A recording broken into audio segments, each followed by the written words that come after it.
सूर्य हमारे सौरमंडल का केंद्र है। वैज्ञानिकों के मुताबिक सूर्य का व्यास धरती के मुकाबले करीब 109 गुना ज्यादा है।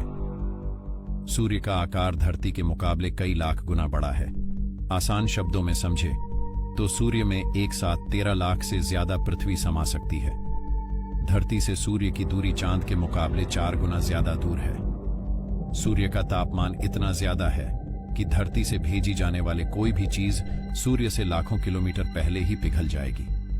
अगर धरती उसके संपर्क में आई तो ये भी खत्म हो जाएगी। अंतरिक्ष की दुनिया अब भी लोगों के लिए पहेली है। वहां बने इंटरनेशनल स्पेस स्टेशन यानी ISS पर हर वक्त कुछ एस्ट्रोनॉट्स रहते हैं। वहां लगातार रहने के लिए ज्यादातर वह पैकेज्ड फूड पर निर्भर रहते हैं। हालांकि अब वे ISS पर सब्जियां भी उगाने लगे हैं। क्या आपको पता है कि अंतरिक्ष में सबसे पहले कौन सी सब्जी उगाई गई थी? अगर नहीं तो आपको बता देते हैं कि स्पेस में सबसे पहले आलू उगाया